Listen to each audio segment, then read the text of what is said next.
Өскен жерге ұям бәрінен биік бағасы. Кәрі тау бөктері ағынды судың жағасы. Көк шалғын белі бар орманның қалың ағашы. Ауылым кең дала, мен сол даланың баласы. Ауылыма жердегі жәннатым, мен өзіңе қайта көшемін. Көрпе төсеп қарсы алатын өлең төсегі. Шағалақ басына түсіп жатырмыз. Алды төмен. Бабалардың несі ғой? Иә. Почти жер болып кеткен шығар ол кісілердің. Қоныс еткен жерлері ма? Иә. Оны табу қиын. Иә. Кезінде осы жақта отырған ғой бабаларымыз. Баяғыда әкеміз атпен барып келеді ме әйтеуір. Әкем басына барып құран оқып келдім деп.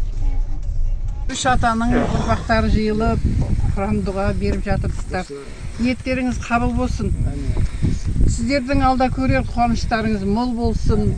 Ең бастысы денсаулықтарыңыз зор болсын. Армандарыңыз орындалсын, қалаған әрқашанда күліп ойнап бол аман деп амандықтарыңызды тіледім. Шағалақ басы. Амин. Ниет қылып жатырмыз.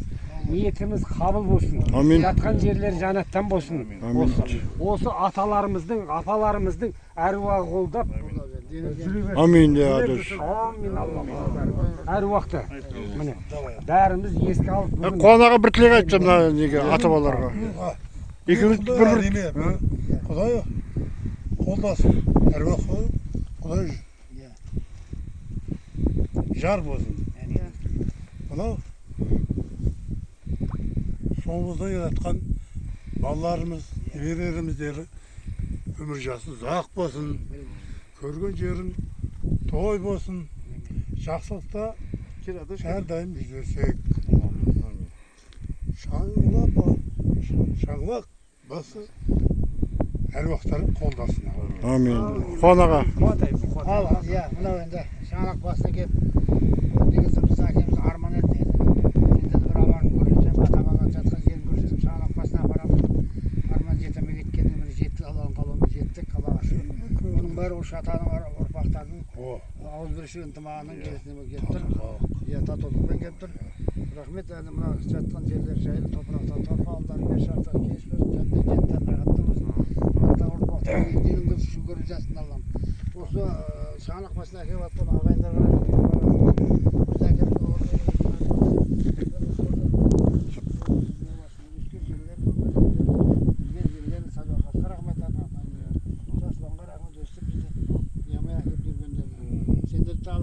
сендер алдарына Алла тағала әрқашан жолдарың ашық болсын. Кәсіптерің алып жақсы нәсіп етсін, тапқан тап берекесін берсін. Осы жатқан аталарымыздың, бабаларымыздың, апаларымыздың әруақтарын қолдап, демеп Шағалақ басынан Қошқарата ауылына жүріп келе жатырмыз. Аяңдап келе жатырмыз. Биыл жауын көп болғаннан кейін Деген кислород, иә? шөп деген белден келеді. Иісі мұны жер. Жусанның иісінің өзіне ешкегенде арманда, ешпегенде арманда, көргенде арманда, көрмегенде арманда. Міне Қошқарата өзені. Бұл мини өзен шығар негізі. Үлкен өзен ар жақта, по-моему. Тартылған кезі ғой. Ана жақтан ауылға не бөліп алады. Ағыры суаруға.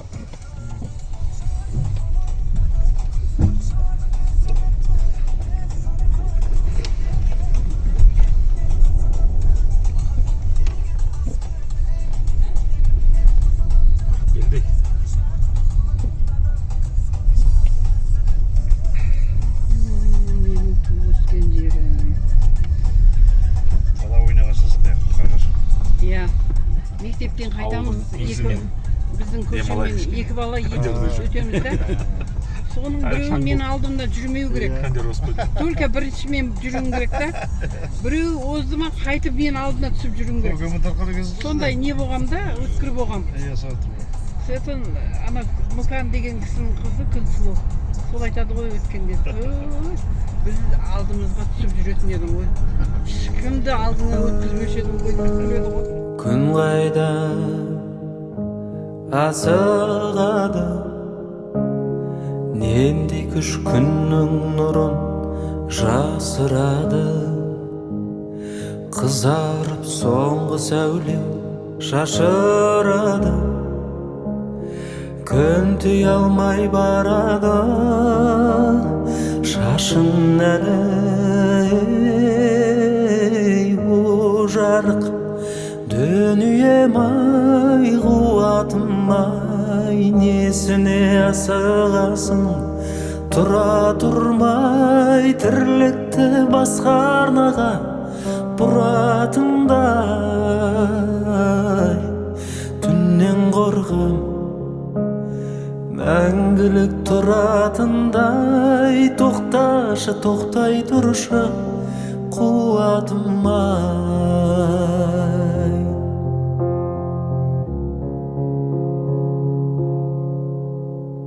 Жетпедім мұшығына күнді ойланып, жер қайда асығады күнді айналып. Тірлікте қара түннің керегіне кетпей ме онан дағы күнге айналып. Ей о жарық дүнием-ай, қуатым-ай, несіне асығасың? Тұра тұрмай өмірді басқа арнаға бұратындай. Түннен қорқам мәңгілік тұратындай. Тоқташы, тоқтай тұршы қуатым-ай.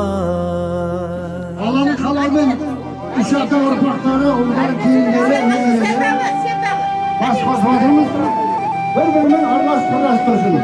Жасасын Ымсызарбек ата, Қалымқыз апа ұрпақтары. Аллаху акбар. Мұсанар тәтемнің көзі, Қалымқыз жешемнің өзі бәрі білген. Көз тимесін, көз тимесін.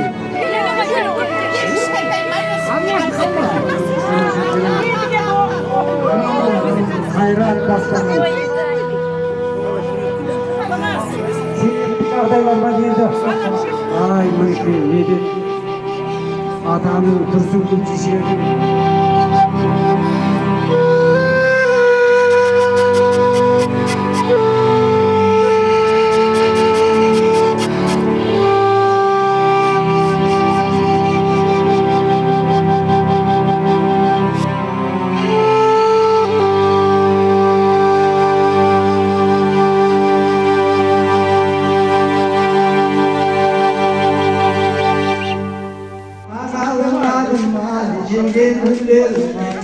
Arkadaşlar tarolmasın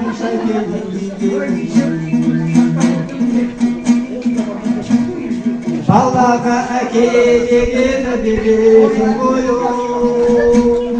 Tabi yaşırışı ayıkı bilirsin koyun. Hakimin alanın ayı ortasında Ballanın gazil basayıkı bilirsin koyun. Мінекей, Шолпан Ынтызарбек қызы ән шашының отаны тарады. Қабыл алыңыздар. Қалай звучит, да? Ынтызарбек қызы. Өкінішке орай ән айтатын едім, бірақ бір ота жасатып сәл маған нагрузка болады. Дегенмен мынау үш атаның әруағына арнап ниет жазған едім. Сол ниетімді тыңдамаған, кеше келмеген бауырларым бар. Соны арнап берейін. Еске алу. Өнегені сіздер берген сыйға алдық. Сіздерді ойлап көп жыладық, қиналдық. Үш әкенің ұл қыздары құранмен бүгінгі күн еске алуға жиналдық. Өмірлері бір тарих қой, бір дастан. Талай сыннан өткен екен сынбастан. кейінгінің сақталсын деп жадында тарихынан бір үзік сыр тіл қатсам. Есімізде көп естелік қалмақты, үлкен әкем бәтей болған салмақты, қолындағы барын қосқан ауызға дәл олардай балажан жан болмақты. Сырласуға уақыт көп болмайтын, тіршіліктеп тірліктен бір талмайтын, ынтызарбек әкешім ғой асқарым, жұмысынан бір күнге де қалмайтын. Мейірімі желдей есіп тұратын, жұмсақ еді іштен ғана тынатын, медет әкем кішсет бауырдың, оңайлықпен жан емесек сынатын. Әкелерім көп сынақты өткерді, жалқаулық пен жамандықты жек көрді, адал еңбек маңдай термен нан тауып, сыйластық пен адамдықпен шектелді. Түсінеміз, қазір бәрін тереңнен, әрқайсымыз азаматпыз еленген. Үш әкенің ізгі ұрпағы жалғасып, жанға айналды, тек алғысқа бөленген.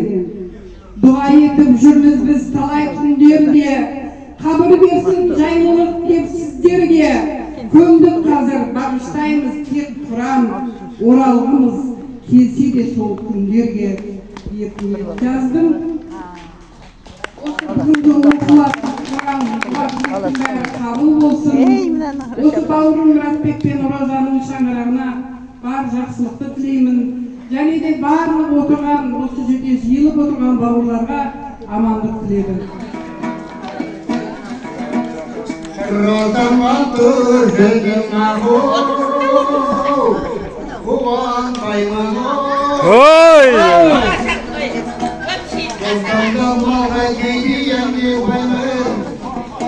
Бүгінгі үш атаның ұрпақтары бас қосып отырғанда қуандайын ұғады. Ай бәрекелді.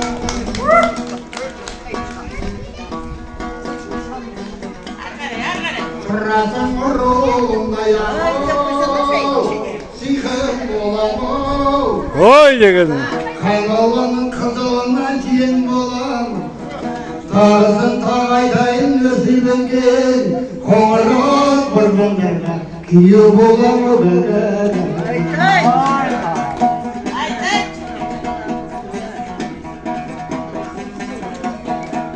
Егінде мұрза қымет ағу, мұрза қымет ағу. Бір өзіңдің бола дейін бір ғадан ет, үш адам ұрпақтары бас қосқан соң, Құрамың қабыл болсын, кет адамға рахмет.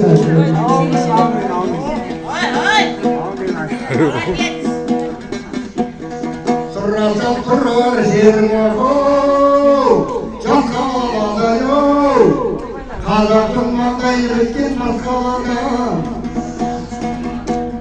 Суығы үстімізден басқалау, мынау тұрған астанада өбеді. Туған жерін сұрасам аяғы, жуалады-ау, қошқаран ауылындай, айтпайдың қайратымыз хикматы балағандай, ер-ой жауындады, өбеді. Жиналдың біріміз бүгін ағу, Құран қалмақ-ау. Ұлы бара, қызы бара, үш атаның, одан ұйымдастырған ағалармен жүрген алғысын ай, кетіп бүгін рахмет. Қызмет жасап жатқан осындай ағу, әне шекер-ау, келдерге алғысым мол болады-ау. Алыстан келіп отқан шолпан айры, қарбасы қарлығы сайыр, жансай күндері қандастарға рахмет. Жарасың қазір ұшып келеді, қазір ұшып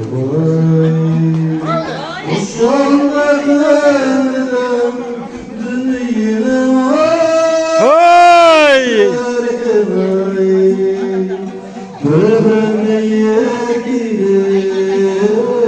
nazlanmışsın.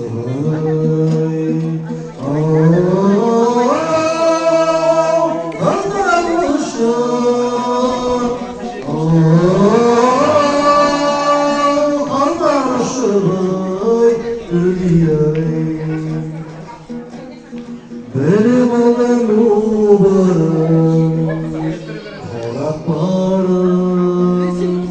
Benim elde hayrı kırarım. Kazanışıp gelini kazanışıp Haydi. anlatım ömrü şu an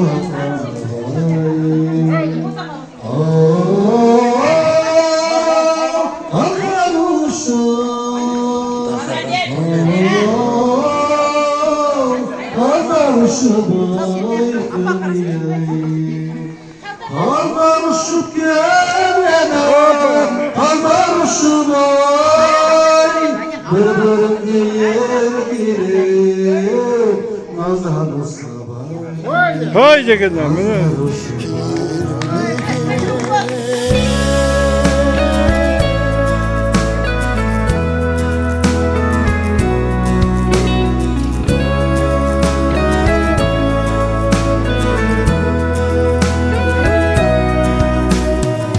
Әжімді серген гүл жүзі әппақ пейілмен тілді үйірген Анаңның мап-мамық көрбезі берекесінде жүк боп үйілген Қаланың шамдары жарқырап түрлі түспенен тұрғанда жаны көңілде ауылым арқырап шырағын жақтай бәрінен жарық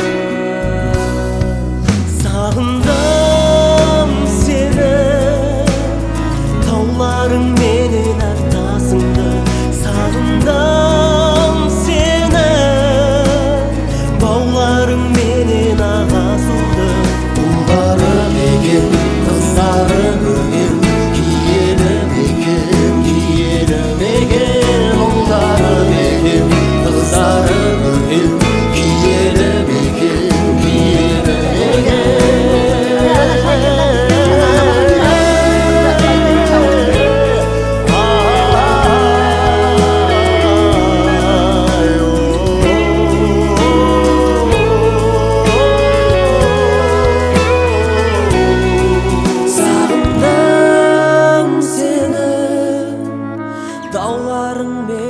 Ete gitse el kalas deydi. Biler gelse el kalas deydi. Beleken tumak gitse ne kalas degen. Sol beleken tumak bolgandan qo'shilib o'tir deb o'tirim. Al endi dasturxonga ulkan yo'l balta berib, har vaqt yozib o'tirib, o'shadan bilas barni Qur'on o'qiymiz. Ularda bugun bir avlod tushsin. Ko'kis balta berginiz desan bo'ldi, ya.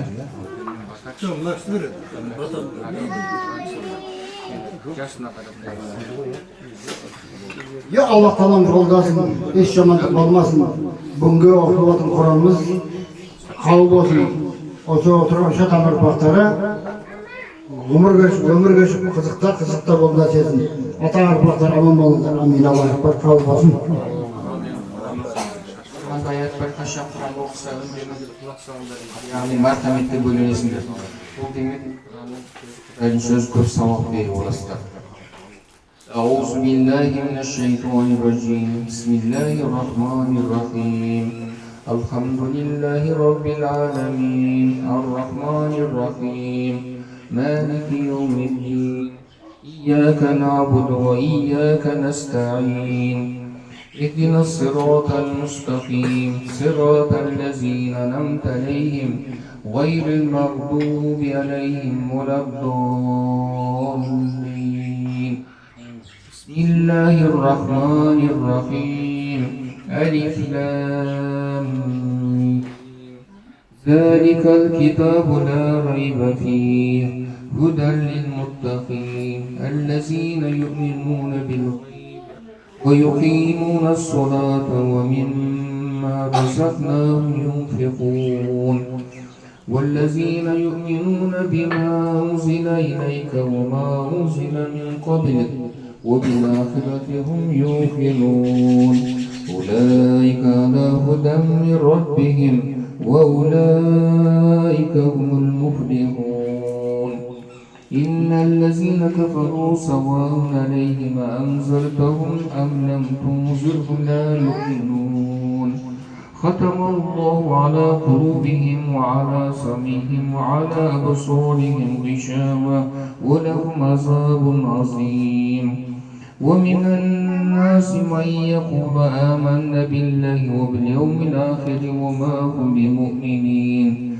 يخادعون الله والذين آمنوا وما يخدعون إلا أنفسهم وما يشعرون في قلوبهم مرض فزادهم الله مرضا ولهم عذاب أليم بما كانوا يكذبون وإذا لقوا الذين آمنوا قالوا آمنا وإذا خلوا إلى شياطينهم قالوا إنما نحن مستهزئون الله يستهزئ بهم ويمدهم في طغيانهم يعمهون أولئك الذين اشتروا الضلالة بالهدى فما ربحت تجارتهم وما كانوا مهتدين بسم الله الرحمن الرحيم الرحمن علم القرآن خلق الإنسان علمه البيان الشمس والقمر بحسبان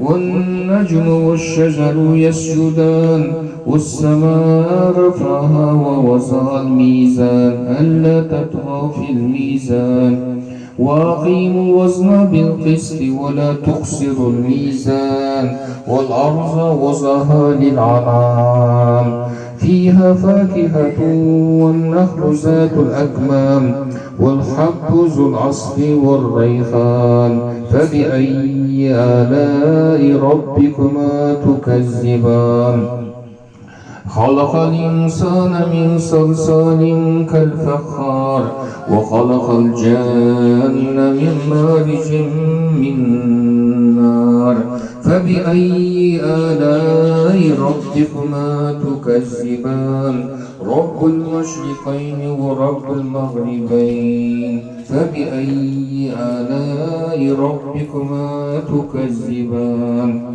مرج البحرين يلتقيان بينهما برزخ لا يبغيان فبأي آلاء ربكما تكذبان يخرج منهما اللؤلؤ والمرجان فبأي آلاء ربكما تكذبان وله الجوار المنشآت في البحر كالأعلام فبأي آلاء ربكما تكذبان كل من عليها فان ويبقى وجه ربك ذو الجلال والإكرام فبأي آلاء ربكما تكذبان يسأله من في السماوات والأرض كل يوم هو في شأن فبأي آلاء ربكما تكذبان سنفرغ لكم أيها الثقلان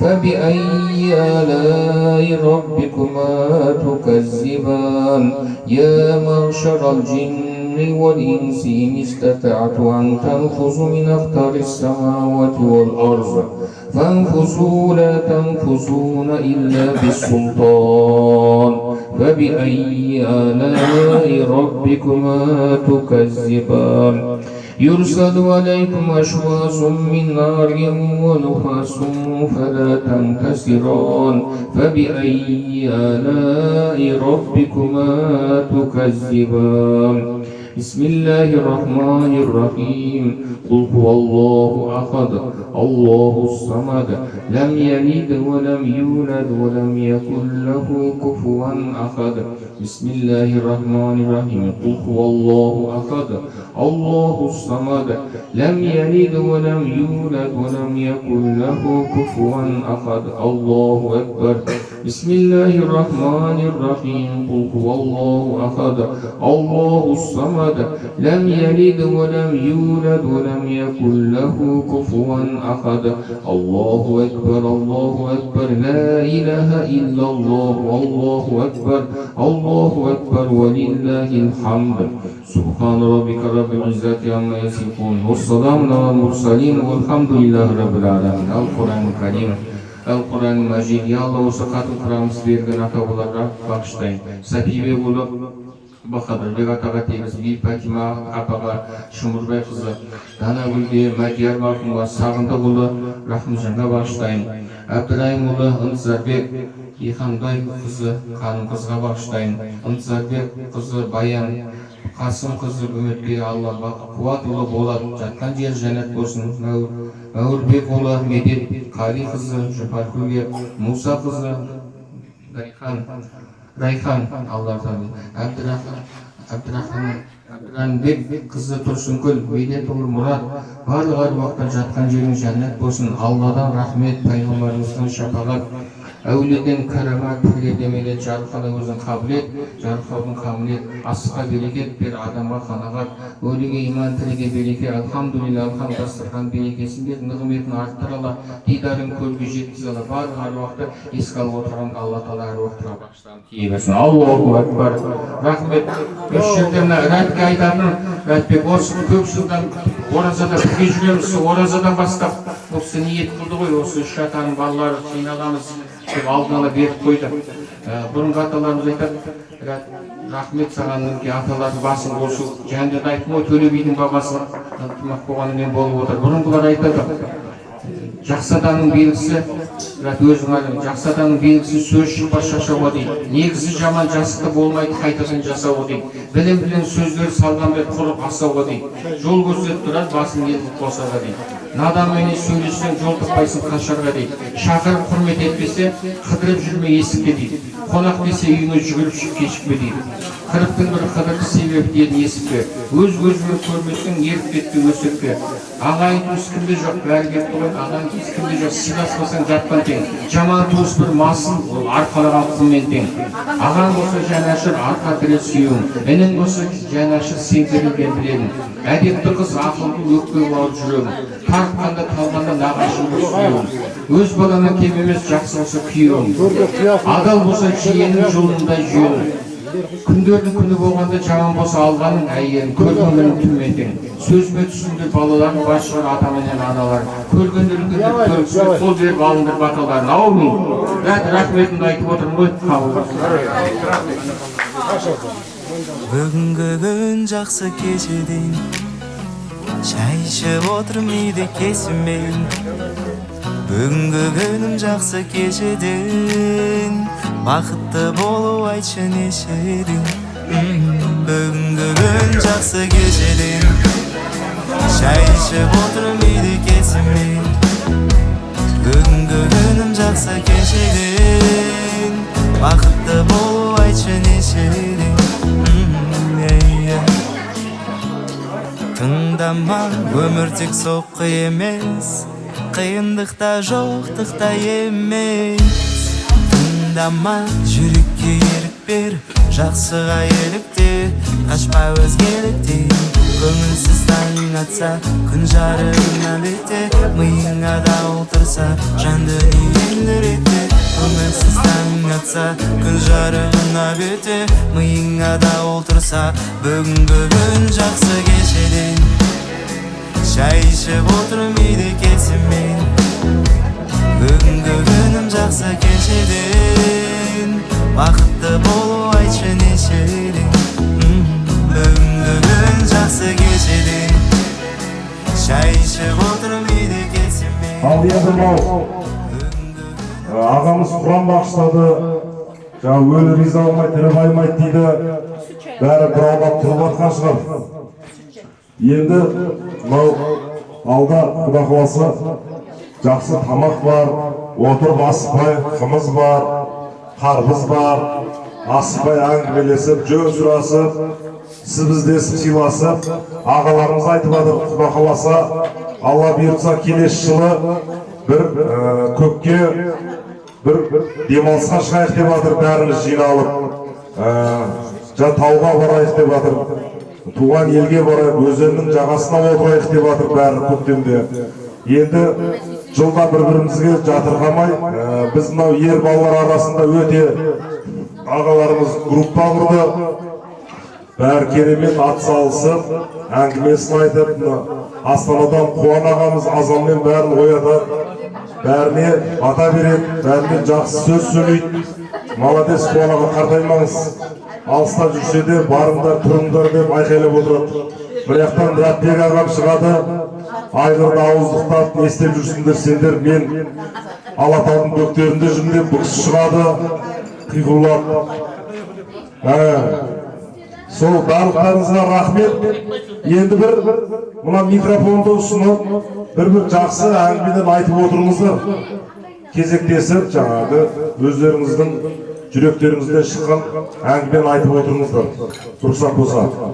Так, кімнен береміз? Алпамса Қуантай ағамнан берейік. Жақсы тілек айт. Ал мінекей, бүгін мінекей Алланың қалауымен ниетіміз қабыл етіліп келеміз. Бүгін шат ұрпақтары үлкен дастархан басында, ақ дастарханда құран бағыштап тамақ беріліп жатыр. Ниетіміз қабыл болсын, иманымыз кәміл болсын, ниетіміз жазбасын жақсылықтау. Мынау кеше біраз кісілер келген жоқ, бүгін келіп жатыр, толып отыр ортамыз. Сосын ұрпақтар келіп жатыр, бір танысып өтейік тағы да. Танысып өтейік. Мына Бахадырбек, біздің әкеміз Бахадырбек, Нысарбек, Бедеттете үшеу ағайынды ойын. Үш ағайын болған. Соның Бахадырбектен тараған біз 5 бала 4 қыз. Үлкені мен Қуантай, басын Қуантай. Өліп тұрмайды отырған. Атын қандай айтамайды. Атын Қуантай, менен кейін қарындас деделесі Майра. Майра. Менің үйіндегі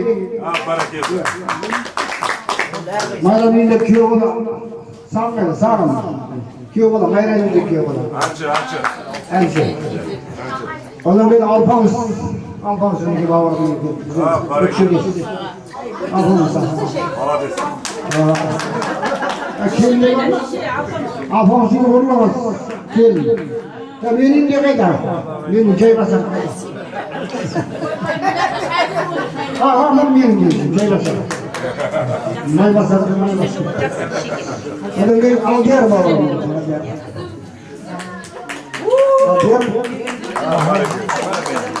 Алдияр үйіндегі Инабат Иман Салихан келдіңіз Забира. Одан кейін Артық бауырым қайда? Артық. 40 минуттан өтемейді. Өз сәрі, өз көп, аз қазақ. Артық үйінде келдіңіз. Әрқашан сәріміз жүрмейді. Бастақтадан жүрмейді, бұлайдан жүрмейді. Ұлжа келді. Одан кейінгі Кенжетай. Бара кім өтті бірөтті? Әкеміздің последний патрон. Мұна Кенжетай бауырымыз. Бұл үйде келдіңіз. Gülnar gelsin, o gel Gülnar'dan. Selam, köpçe selam. Adada, yeniden kardeşimiz Fadila, Cemile, Yengire, kelim alır. Buraya yol sürmekte, buraya cümus oldu, buraya hastalarda hizmettedir. Adada, uçarak kaçıracağım, kalsın, yüzünde sözüm. Yok, ballar gelinde bilelim. Adamlarda, Bahadır'ın tarafından var, tanıştırayım. Bakadır'ın tarafından var, orpak, Alpamıs'ın olur, Farhat. Әнші. Одан кейінгі әлдердің үйіндегі баласы, шалдың баласы, Асылбек. Шал өзі көріп атын. Ол орысша әнші. Астаналық. Менің баламдарына 2 метр бойы бар, 5 жас бойы бар. Келешекте келісіп, жасалған тойы бар. Бергел, мерей балам. Бұл үйді атасына тартқан, ұзын бойға, мен әкем марқым ұзын болған, арық болған. Ау, иә болса. Аты мерей. Мерей болса. Та кім қалды, қап кетпесін. Кім бар бізден? Жұлдыз келін айланға. Жұлдыз келінен оқшы орын ерекше бөлім. Өйткені жұлдыз келініміз öte bir inamat imamı yani köz tüymesin. Kazan kesimde tamağı adayıp duralım. Durun, kabağına karayımıza tamağı izleyimiz. Kabağına karayımıza tamağı izleyimiz o. Öte bir inamat keyin aynen aynen. Tez kere. Adın nasıl bakıyoruz? Sağlıklar olsun. Sağlık oluyor. Sağlık. Біледі ғой, жақсы сөз сөйлей берсін ғой. Söz söylей берсін. Yok bu tanıştık kesin. Olan koy. Bir tilek açtı. Біледі әке берсін Танысыватсыздар, жақсы. Енді мен Рәтбек пен Розаның құдайы көршісімін. 16 жыл болды бірге осы көрші болып тұрғанымызға. Бұл әкеңнің балаларымен де, өздерімен де біз бауыр басып кеттік шынына келгенде. Мына өзім қаладан қашып келгем. Ата-бабам қабат-қабат көрпе жамылған емес, қабат-қабат үйде тұрған емес. Осы балам айтқан кіші балама. Жер тамсал барады, мен барадым үшін. Соны ол салып жатыр еді, бітпей жатыр.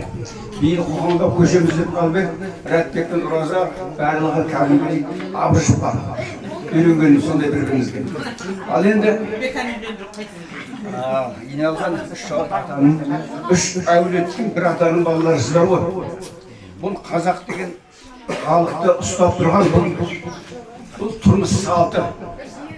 Және әдет ғұрпы, және мынау рулық туыстық қатынас ұстап тұрған. Бұл болмаса болмас. Сол үшін бұны өте жақсы біліп, мына аталарым еске сүріп, олардың рухының алдында тағзым еткендерін өте дұрыс және бір үлгі аларлық нәрсе. Және сонымен қатар бұның зор тәрбиелік маңызы бар. Бұл жерде адам ұрпағымен мың жасайды дейді. Осы жерде Алланың аманаты балалар қанша балалар жүр. Солар бір-бірін танып, туысқан екен, бауыр екенін біліп жатыр. Оның өзі өте жақсы нәрсе. Ал енді айтатынымыз жасым үлкен мен бұл жерде, ең үлкен мен 79-ға кеттім. Бірақ үлкен болғанмен үлкенмін деп төртіміз бар дейді. Кішімен деп анау ниетіміз бар дейді. Сол үшін осы жерде мына Молдекеңмен екеуміз жақсы араласқандардан сыйласамыз. Сол үшін Молдекеңнің құрамының арқасында жоғары отырып айып етпеңіз. Енді мына Реке, сізге рахмет, мына алыстан келген ағайындарыңа рахмет. Сіздердің ынтымақтарыңыз жарасып, осындай мына үлкен іс-шараңыз жалғасын таба берсін. Ал оқыған Құран айтылған тілек қабыл болсын.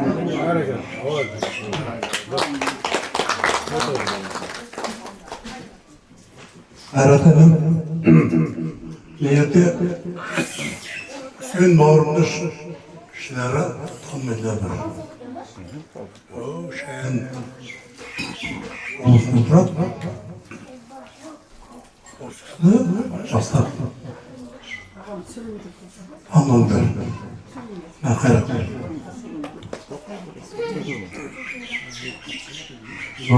Құрметті ағайын бауырлар, бүгінгі оқытылған құрамыз қабыл болсын, аталарымызға тие берсін. Енді бұл өзімізді таныстырып кетсек, мынау менің үлкен ағам Үсен. Шымкент облысы Шаян ауылында тұрады, спорт ауылы. Бұл кісінің бір бала үш қызы бар.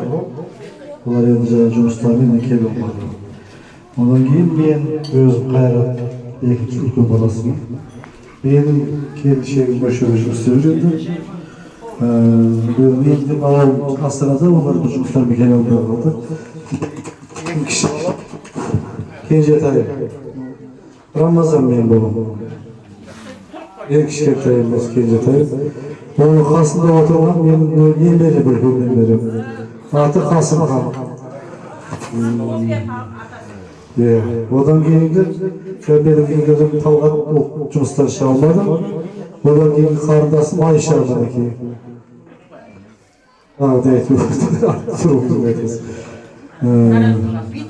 Тараз қаласында тұрады. Бір ұл бір қызы бар. Одан кейінгі қарындасымыз Айман. Қошқар ауылында тұрады. Жиын қайда кетті Мерей? Көшірді ме? Кетіп қалды ма? Ол жиын келіп жоқ. Осы біздегі кішіне біз ол қайсыздық кетірді. Сонша қысқаша таныстық көп болсын. Енді құрамыз қабыл болсын, дастарханымыз тек қана осындай жақсылыққа, тойға жайылсын. Барлық отбасыларға жақсылық болсын, қуаныш болсын, той болсын.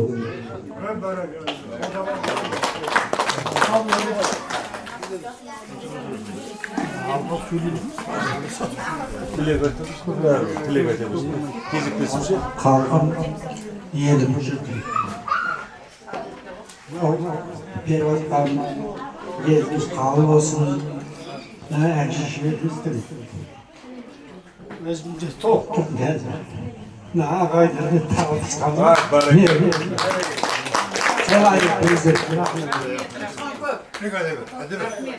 Қана үйлерімізде береке, тойдың қызышылық болсын, әулет құт береке әрқашанда дастарханымыздан дари берсін.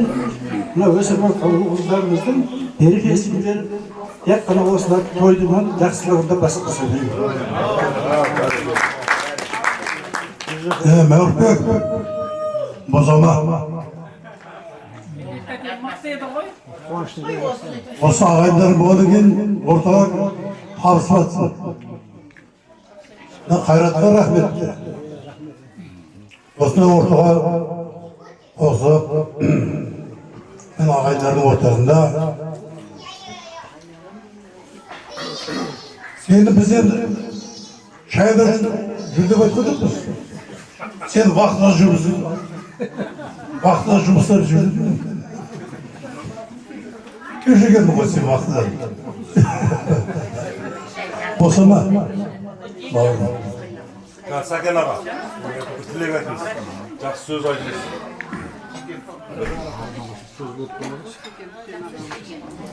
Құрметті ағай бауырлар, әпкелер, жеңгелер, келіндер, балаларым өте. Мынау үш атаның ұрпақтарды біздің ағаларымыз Қуантай аға, Қуат аға, Мұратбек ағалар жақсы бастамалар бастап, мінекей аяқ осы мінекей үлкен дастарханда бас қосып отырмыз.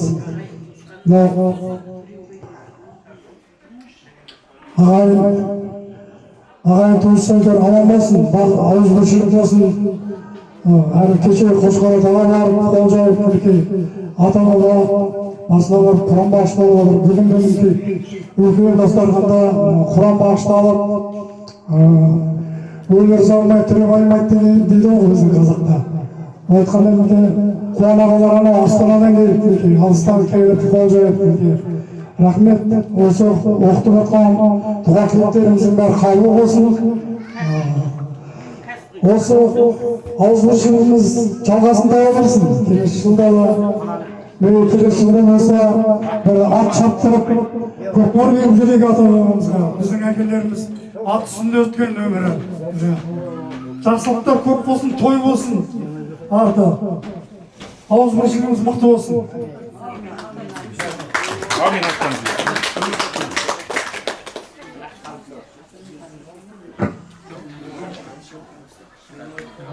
Жігін арыз етіп, енді көңілім бос сай өтпеңіздер.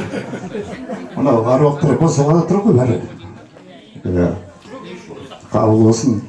Мынау қариясы бар дейді, берекесі бар дейді. Мынау ағаларымызға рахмет осылай ұйымдастырып, мінекей ата-бабамызға аруаққа құран бағыштап, жастарды, немерелерді басын қосып, бір-бірін таныстырып, әйтпесе сыртта жүрсе бір-бірімізді танымаймызды даже. Амин, рахмет сіздерге. Мынау енді басы бірінші болмасын, соңы болмасын. Ана Сәду айтпақшыдай келесі жылға жалғасы берсін. Жылдан жылға бас қосып, бірге отыра білейік. Мынау оқытылған құрандарымыз аруақтарға қабыл етіп, әйтеуір сол кісілердің жасқан жер жайлы, топырақтар тұрқы болсын. Жан дүниеңді ретте, көңілсіз таң атса, күн жарығына бете, миыңа да отырса, бүгінгі күн жақсы кешеден. Шай ішіп отырмайды келсемен, бүгінгі күнім жақсы кешеден. Бақытты болу айтшы нешеден, бүгінгі күн жақсы кешеден. Шай ішіп отырмайды келсемен, бүгінгі күнім жақсы кешеден. бақытты болып айтшы кешегідей.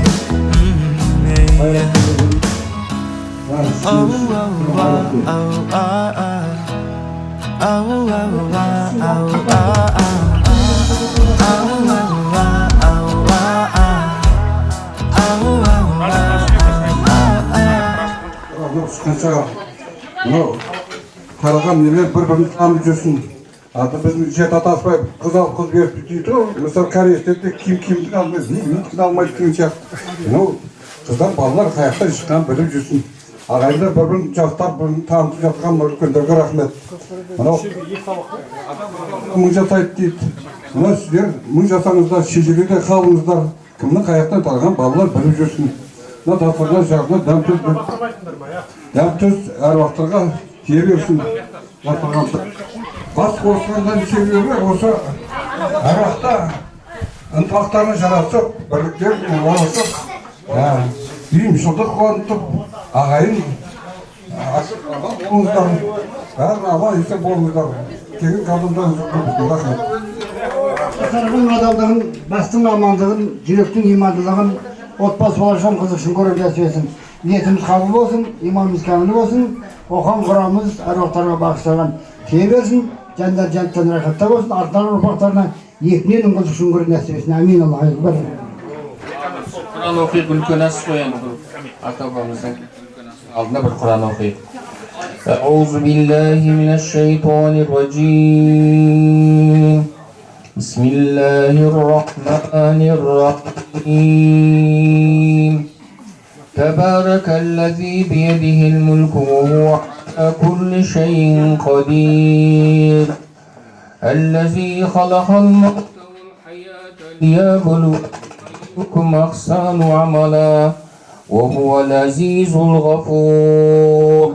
الذي خلق 7 سماوات طباقا ما ترى في خلق الرحمن من تفاوت فارجع البصر هل ترى من فطور ثم ارجع البصر كرتين ينقلب إليك البصر خاسئا وهو خسير ولقد زينا السماء الدنيا بمصابيها وجعلناها رجوما للشياطين وعتدنا لهم عذاب السعير وللذين كفروا بربهم عذاب جهنم وبئس المصير إذا ألقوا فيها سمعوا لها شقيقا وهي تفور تكاد تميز من الغيظ كلما ألقي فيها فوج سألهم خزنتها لم يأتكم نذير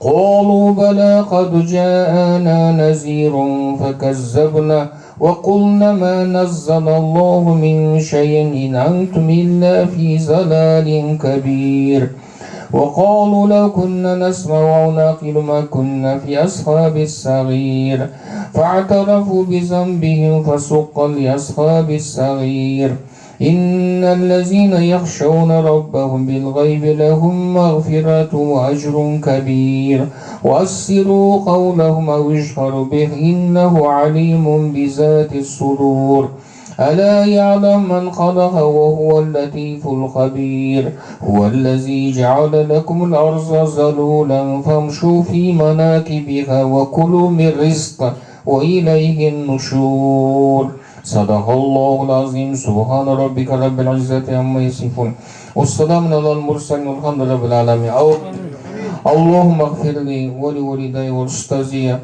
وجميع المؤمنين والمؤمنات والمسلمين والمسلمات الأحياء منهم والأموات إنك مجيب الدعوات والمسلمين يا الله تعالى Құран берген Құран бағыштаймын Сапибек ұлы Бақадырбек атаға Құдай рахмет бар Құран сауап тиіп Фатима апа Шымырбай қызына Дәнәкүл Мадиярға және Сағындық ұлы Рахымжанға бағыштаған Құран сауап тие берсін Әбдірайым ұлы Ынтызарбек Алла Бихан Бұханбай қызы ханым қызға бағыштадым Ынтызарбек қызы Баянға Қасым қызы Үмітке Қуат ұлы Болат атаға Мәуітбек ұлы Мектепке Қали қызы Жұпаргүлге Муса қызы Райхан Әбдірамбек қызы Тұрсынкүлге Медет ұлы Мұрат барлық әруақтарға бағыштаған Құран сауап Алладан рахмет пайғамбарымыздан шапағат әулиеден карамат, пірлерден медет, жарқылы болсын қабілет, ұрпақтарын беріп атқан қыласын. Жарқаудың қамілер, асқа берекет бер, адамға да қанағат, өлік иман, тілге береке, алхамдулилля, алхамдулилля, дастарханның берекесін бір нығметін арттырала, дидарын көлге жеткізала. Аумин, Аллах акбар, бағыштарын құран, аумин.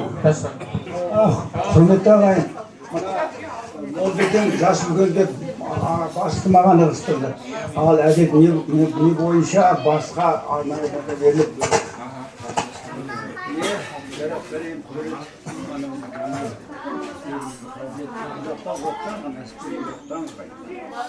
İşlerinde Allah oңдасын, қайда берсең қолдықта қырылуға қолдасын.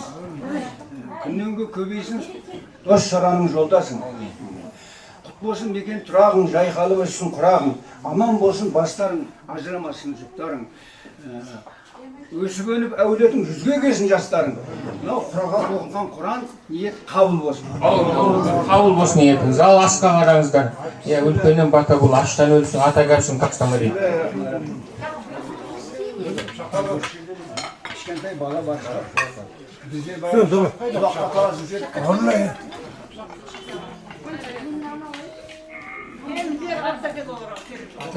Есінде қалсын. Асқа келген қунақ жеген деп айта жүреді.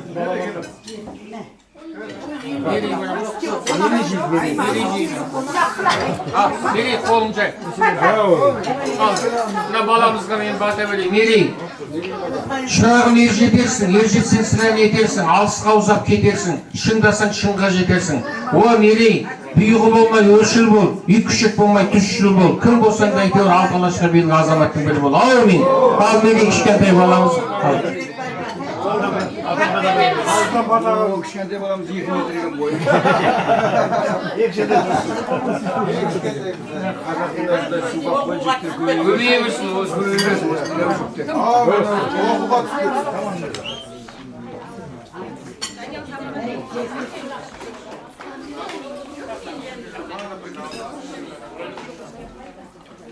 Adamı söyleyeyim ha, beraber var.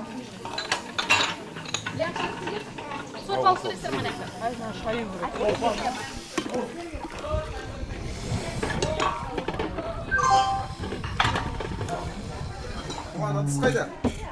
Ana, çok bir dedim koy. Niyet kabul olsun, dasturxanımız tек қана тойға жайылсын. Өстіп балаларымыздан, немерелерімізден өсіп өне берейік, төрт көзіміз түгел болып, өстіп той тойлап шапқылап жүре берейік. Олардың балалары арқырай жалғастырып. Мына бүгінгі жасап атқан, мына оқытып атқан құрандарыңыз қабыл болсын, ниет қабыл болсын. Мынау өлі разы болмай тірі байымас деп, мынау 3 атаның басын қосып, мына 3 әулеттің басын қосып, мына Қуат ағам бастаған, Рәт ағам бастаған, тағы да ағалар бастаған ниеттеріңіз қабыл болсын, ниетіміз қабыл болсын. Мынау дастарханымыз әрдайым осындай жақсылыққа жайылсын. Мынау танимыз ғой, мен осы Бәтей атаны танымайды екем негізі. Әкеміз айттым айтпады ма білмеймін, мен айтушы еді. Мен тек естімеппін. Мені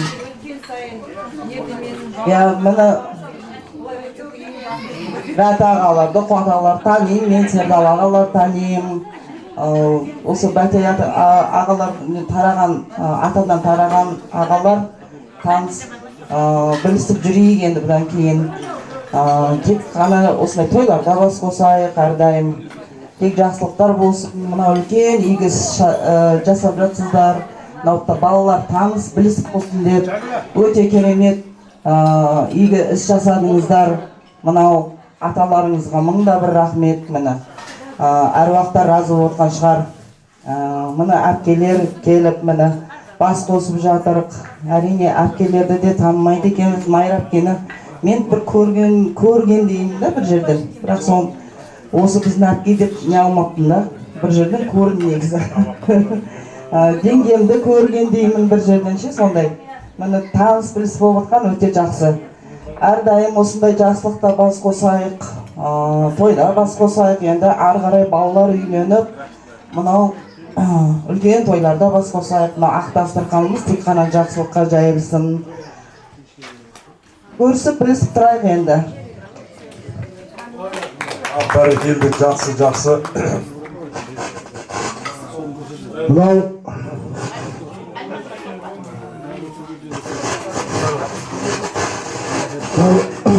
негізі былтырғы 6 жылдан бері былай өткенде анау тикток басам ғой мен. Сол құтқаратын Қуан ағамыз жаңағы баспана алып Қаратаудан сол жерге Құдай тамақ бергенде содан бері қозғалған екен Рат тәтем екеуміз. Оған қарасам 24 екен, 2 жыл болған ма? 2 жылдан асып кетті. Осы ниеттен, осы шатан басын қоссақ қалай болады? Неғып жаңағы Құран оқытсақ, сол кісілерге бағыштап деп.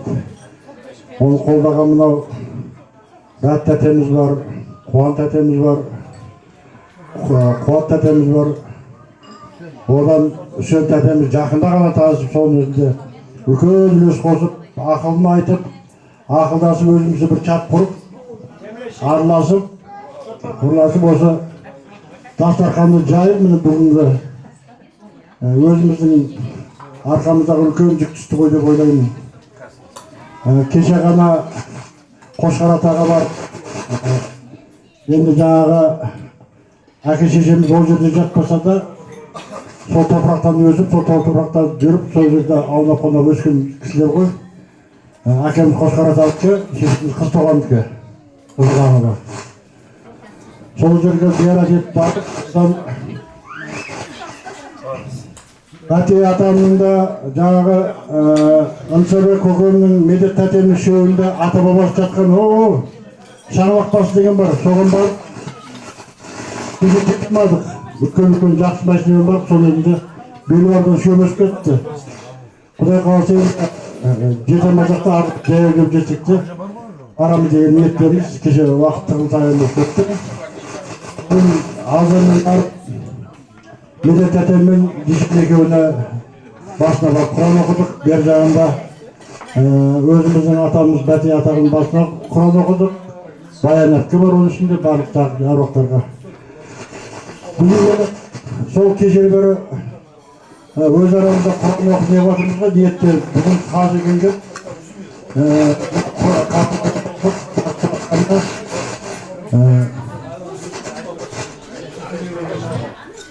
үлкен рахмет, қабыл болсын ниетіміз. Осы жаңағы өткенде ұйымдастырған той жерден бері өзімізше чат құрғанбыз, осы сиқым ұлдары, үлкені бар, кішісі бар. Сол сияқты сиқым келіндері, сиқымның қыздар өздерінің чатты ашып, өстіп араласып құрласып, тойда барады, біреу барамай қалады, біреу неғмай қалады. Өстіп жаңағы чат құрып араласпаса, арғы араласпайды, тағы солай кетеді. Құдай қаласа келесі көктемде деп отырмыз. Тағы да бір үрдіс жасап, сол Қошқаратаға қалды.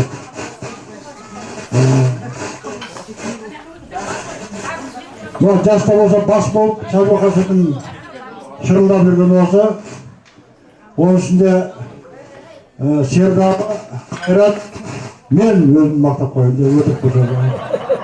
Үшеуміз ұйымдастырып, жасап, үлкендерді ақындықты тыңдап, кішілерді жұмсап, осындай дәрежеге жеттік. Рахмет. Дастархандары тек тойға жазып, жақта көрсін. Аман болсын. Рат тәтемен Роза жешеме рахмет. Міне қандай әдемі жаңағы анеқа барамыз, мінеқа барамыз дедік. Осыны идея тастаған тәтеме рахмет. 1000 жасаңыз, 100 жасаңыз. Алла сізге разы болсын, жешеме екеумізге, бала шағаңызға. Басқа не дейміз? Рахмет, сәдуақас. Сізге бақыт бол келінім. Үбірлі шүбірлі бола берді.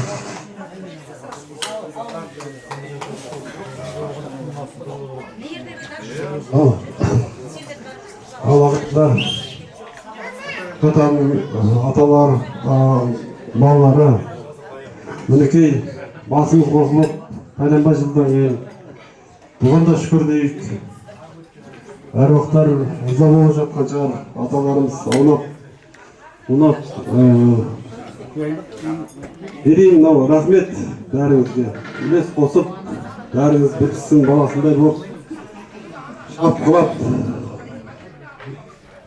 Оның әйтеуір рахатын көрейік. Әркім үйіне жақсылық болсын, амандық болсын. Елдері шөбере себебіңізден. Бұдан да мықты дастарханда отырайық. Әр уақытта жақсылық болсын. О жаратушы жасаған, өмір білсең жайлығын бер, дәулетің мен байлығын бер. Еңбегіміз өністі болсын, қамбамыз жемісті болсын. Көсегеніміз көркейіп, мыңыраған мал өріске толсын. Қарияны кемел сыпайы қып бер, ағаларды райлы қып бер, апаларды мейірлі қып бер, жезделерді зейінді қып бер, құдағиды кеңпейілді қып бер, қарындасты көрікті қып бер, інілеріңді бөрікті қып бер, әйелді ақ некелі қып бер, баланы қаны толық шекелі қып бер, жиендерді жетелі қып бер, күйеулерді көшелі қып бер, екі айтпайтын еселі қып бер. Қыздарды бақытты қып бер, келіндерді келісті қып бер, қыздарды бақытты өрісі көп, өрісті қып бер, аттарды желісті қып бер, ағаштарды жемісті қып бер, төскейді төл көбейсін, жайқалды дала егісті қып бер, дән толық өністі қып бер, ұрпақтарды жиналған намысты қып бер, тұлпарларды шабысты қып бер. Я жомарт жасаған осы айтқаның барлығын ағайынды ақаусыз өнегөлеміне тату табысты қып бер. Тату болыңдар, бәрі нан көп болады тату. Разы бол, жақсы сөзімді айттым. Ризасың ба? Мен бағыштап қойдым. Жолыңыз болсын. Енді мынау жаңағы келініміз пакет таратып жатыр да. Соны мен ойлап қалдым да, тойда ғана әдет қой әбденше пакет таратса болып жайлап анау көкпардың соңын сап жинала береміз ба деп ше. Бұл ондай не емес, жаңағы алдарындағы жаңағы еттерді сыбағасын сап қойсын кеуіп қалмасын деп та. Әлі жаңағы айтатын әңгіме бар, шай бар, асықпай, жаңағы ағаларымыз айтты, 8-9-ға дейін отырайық, асықпай. Кеше бүгін 2 күн осы неге арнағамыз деді, асықпай. Сондықтан да мынау ендігі тілектің кезегін жақсы сөздерін айтып отырсын. Мен мынау Ынсарбек атамнан тараған, мынау алыс жақыннан келген әпкелеріне берейін. Тілегін айтып, ниеттерін айтып отырсын. Шолпан әпке, мынау сіңлеріңізге бере берейін бе, өзіңіз бастайсыз ба? Өз бастасын ба? Жол. Шолпан әпкем, жаңа Бәти атам үлкен қызы, Майра әпкем сөйледі, оқысын елдер жезден 2 өлең айтты, молодец. Шолпан әпкем. Одан кейін міне Қалғаш әпкем бар, Гүлмира әпкем бар, Жансай әпкем бар, бәрі тілек айтып асықпай отырайық. Құрметті қауым, құрметті бауырларым, бүгінгі арнайы еске алып отырып етіп жатқан дұға тілектеріміз қабыл болсын. Кешеден бері сол өмірден өткен аталардың басына барып тағзым етіп, енді ол кісілерде бір аунап түскен шығар деп ойлаймын.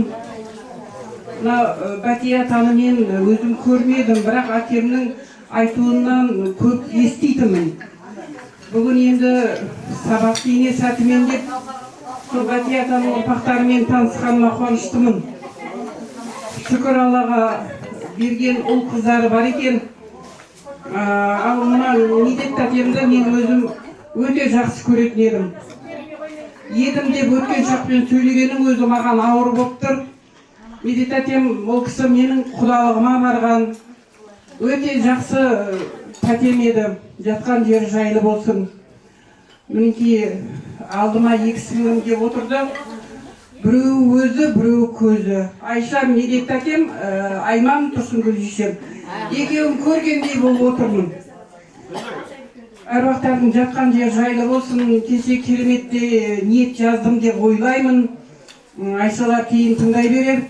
Енді осы үрдісті арқалай жалғастыра беріңіздер. Мен өзім құптаймын, қолдаймын. Осындай бас қосу бола берсін. Әр шаңырақта жақсылық болсын. Қазақта мынандай бір насихат бар екен. Мен деген, сен деген, бірін бірі күн деген дейді. Сіз деген, біз деген, бірін бірі сағынып іздеген дейді. Сағынып іздеп жүрейік. Жақсылықта болайық, қуанышта болайық, той көрейік. Осы шаңыраққа тек жақсылық тілеймін.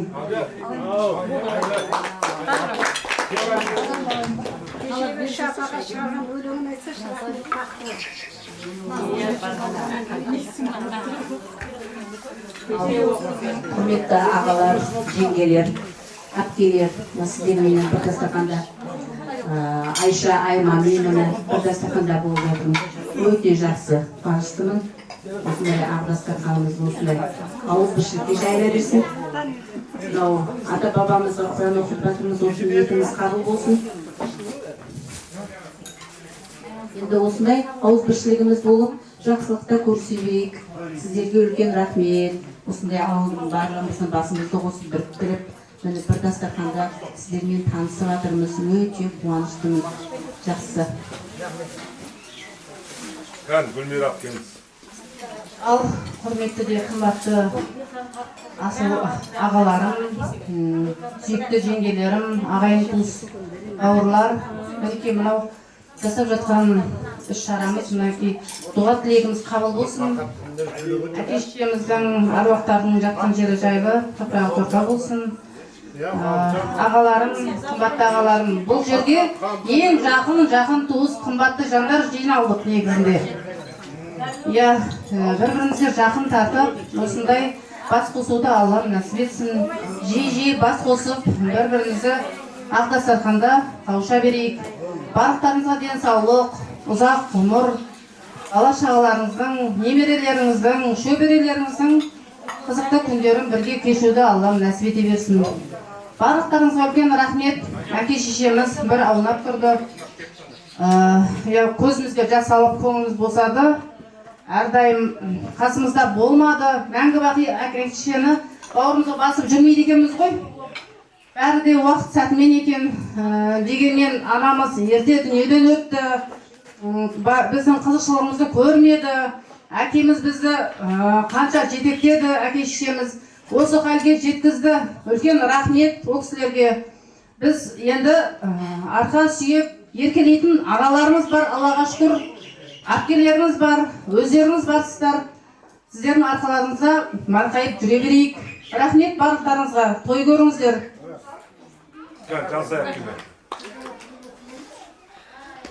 Бүгін енді кім айтты? Біреуді айтты, қарындасыма деген. Кенже ғой, кенже. Кенже айтты. Сол айтпақшы, мен қарындасым, ең кішкене қарындасым. Бәрі мені здоровый бағанды. Өйткені бұл қарындасым шешесінен қысыр туған. Жалқы туып, қысыр емген. Сөйтіп бәрі. Осы кісі ең алғашқы уызын осы кісі емген.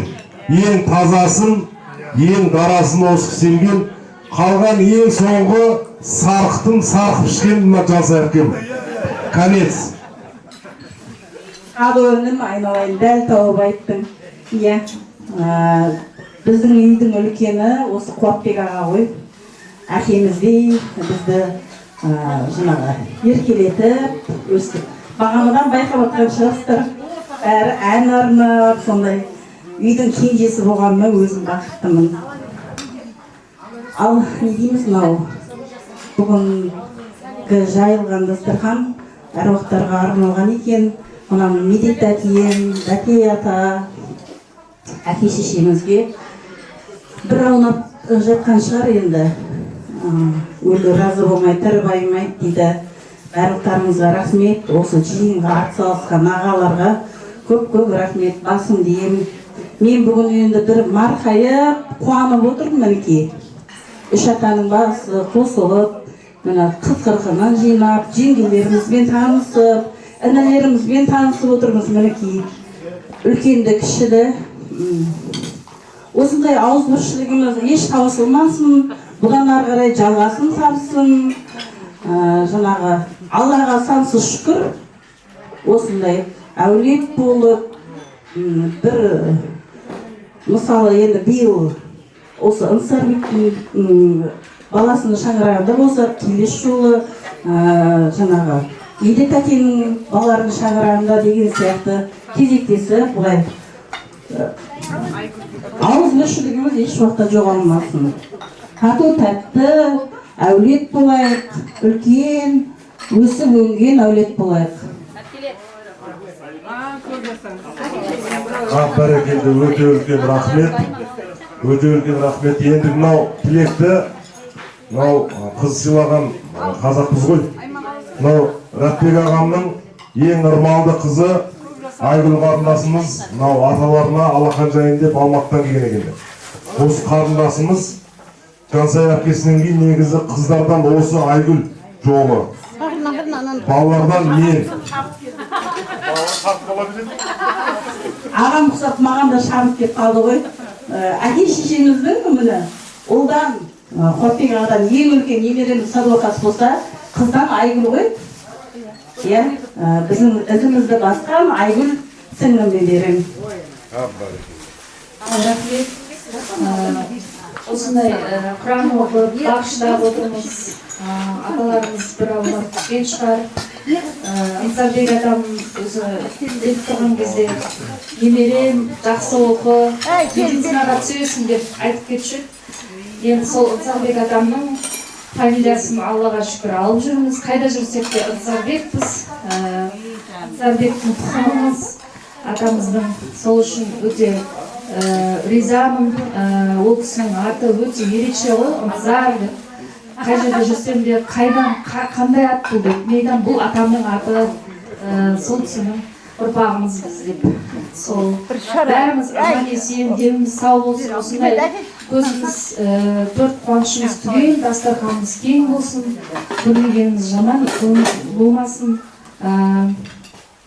бәріміз аман болайық.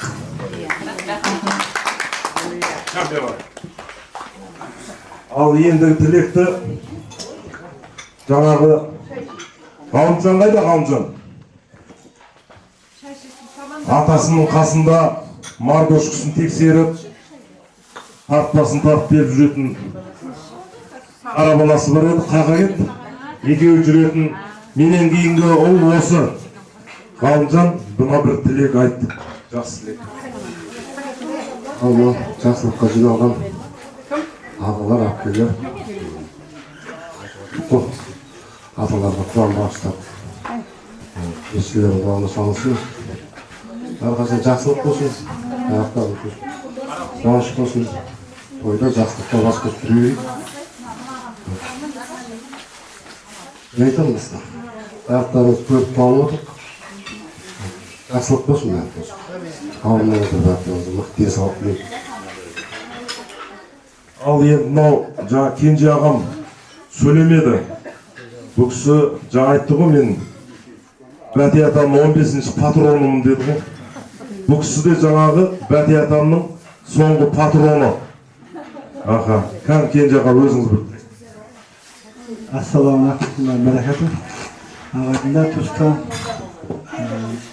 ұйымдастырып алған жатқан тәтелеріме, ағаларыма рахмет. Осындай бәріміздің басы қосылды. Мен де бүгін жұмыста сізмен дедім. Кеше Қуат тәтемді айтып жатыр өзіміздің ағаларым, бірақ Қуат тәтемнің сөзі өтіп кетті кеше. Бауырым, қалай сен келмейсің? Осындай деген сөзді десті. Жұмыстан сұранып, ойымызға бір адам тауып, бүгін воскресенье ғой енді, адам жоқ деді. Рахмет барлықтарыңызға. Осындай ағаларыммен мен мақтанамын. Қуанам осы ағаларым, мынандай. Әду сияқты інілерім барына рахмет. Тәте бәрі, Қуат тәте, Рәт тәтеміз, Үсен тәтелерімізге батыр. Қайрат тәтеміз, Серік алып тәтелерімізге рахмет осы ұйымдастырып жатқан. Бәріміздің дастархандарыңыз әрқашан қуанышқа жайсын. Тойға жайсын, Рәт тәтеміз. Дастарханымызды, үйімізді әйтеуір бәрімізге. Дәм тұз бұйырған екен осы үйде. Ерла дейміз ғой, Ерлан тойында болдық қой. Содан кейінгі бүйіріп жатқан дастархан шығар осы. Рахмет, мынау дастархандарыңыз разрешите қаяқта жүр. Кеше әрқашан тойға жайсын дастархандарыңыз. Той болсын осы, тойға келейік. Мынау аталарымыз, бабаларымыз бір аумақ қалған шығар. барлықтарыңызға рахмет. Басымызды қосып, осыны ұйымдастырып жүрген сіздерге рахмет. Мың жасаңыздар. Енді бәрін толық өстінеміз ғой. Әді сияқты үнерім бар кезде біз де сіздердің арттарыңызға келесіміз ғой. Еріге қалдық бізде 49. Әрқашанда осы әруақтар жаңа айтып отыр ғой ағаларымыз. Өлді ризамай тірі баймайды деп. Әр намазда тілейміз әйтеуір сол. Әруақтар қолдап қорғап жүрсін. Ағаларымыздың артынан еріп әпкелеріміз аман болсын.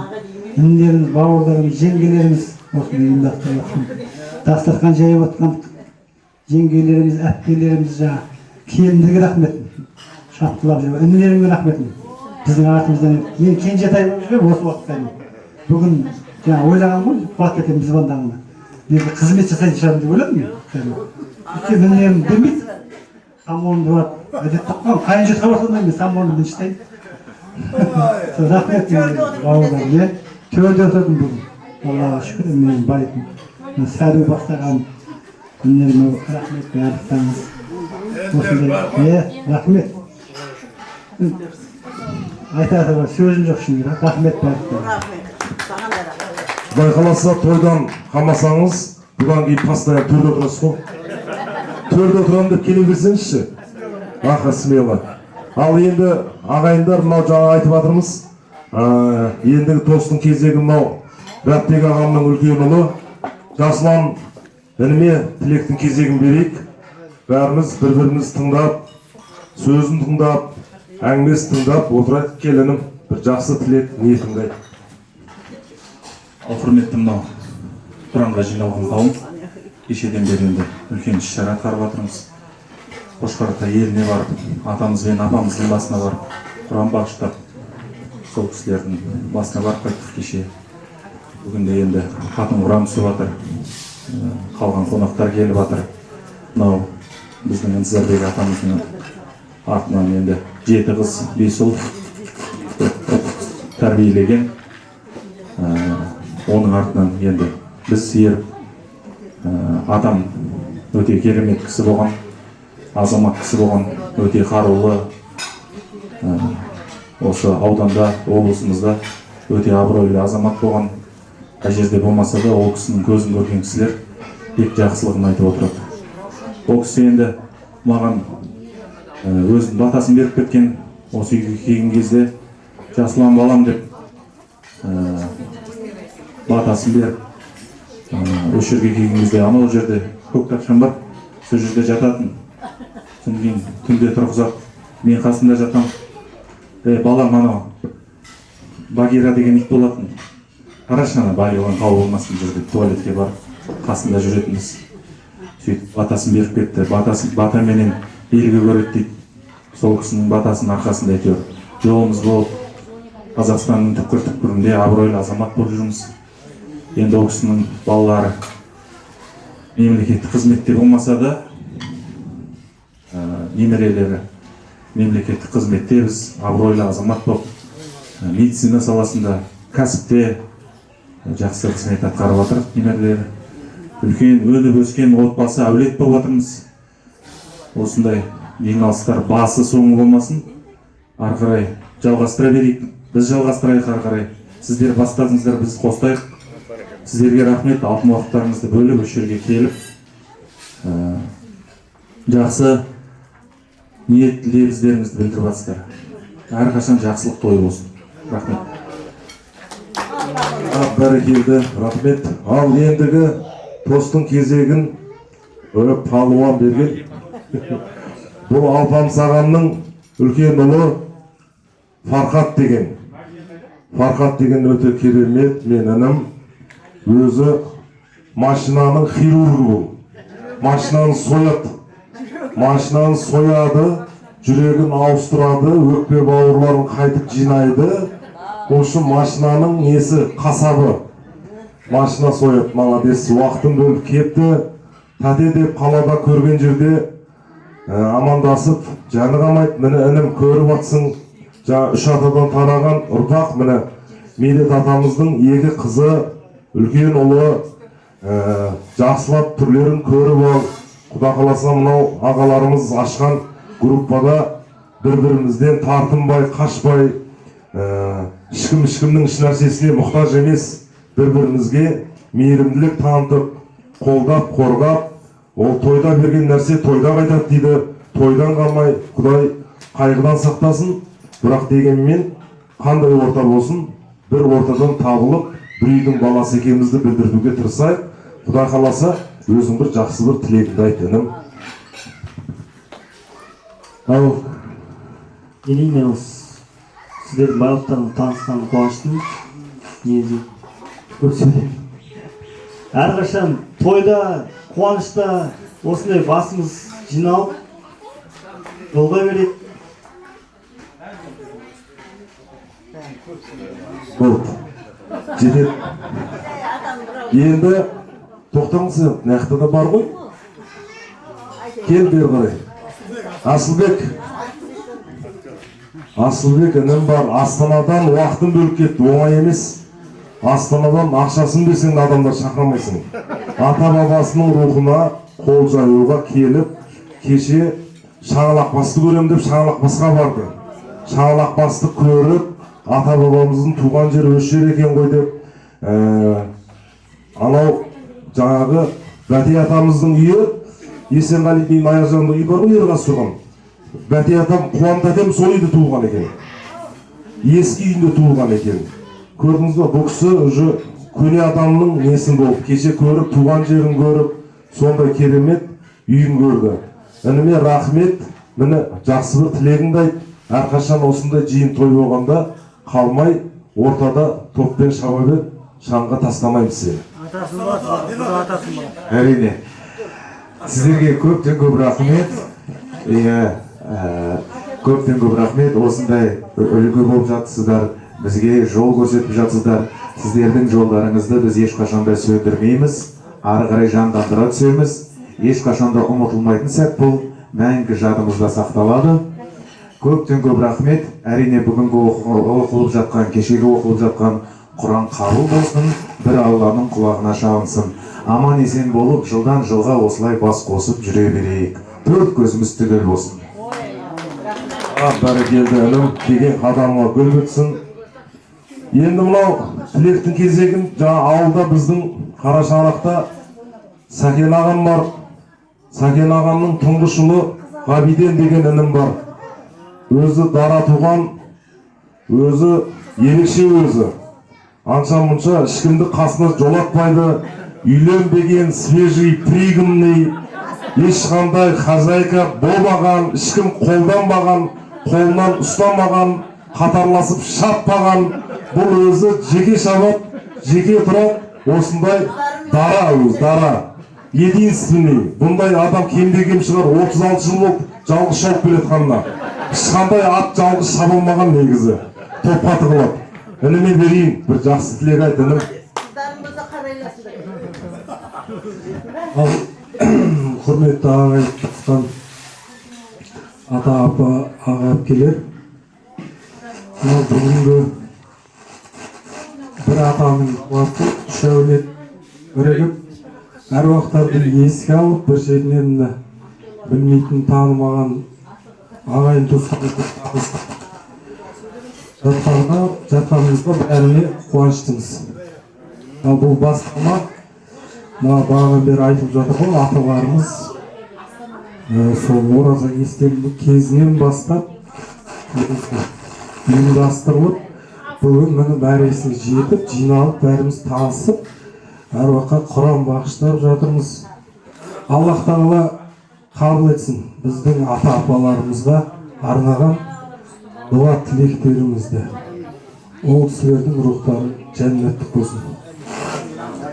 Не деймін енді? Бұл жиналыстың мақсаты екінші жағынан біріктіру ғой. Артта келе жатқан бала-шағаны, жан-жаққа шашырап жүрген бала-шағаны жинап, ауызбіршілікте болуы, сол ағайын туысқандар бір-бірін таныту.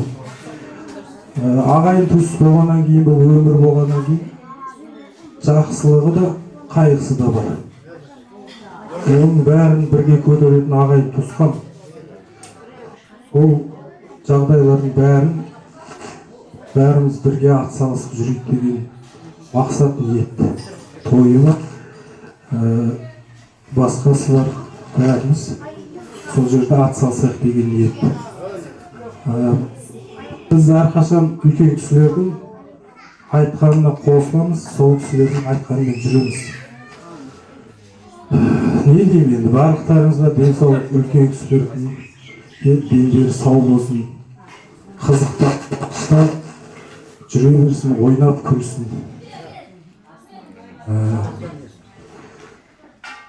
Ол бәрімізге тілерін денсаулық, ауызбіршілік. Таныстырып жатсыздар. Таныстырымыз ары қарай жалғасын тауып, тек жақсылықтарда жиналайық. Болды, рахмет.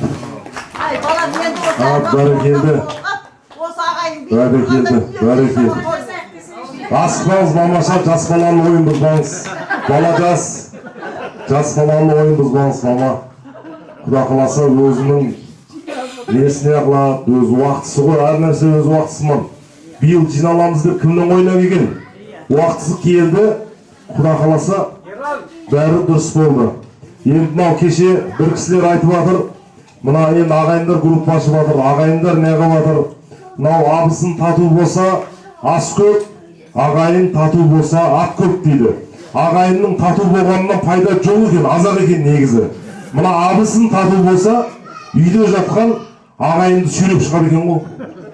Ал ағайындар кездесеміз деп план пішсе, үйдегі абысындардың көңіл күйі болмаса ағайынды келмей қалады екен үйде.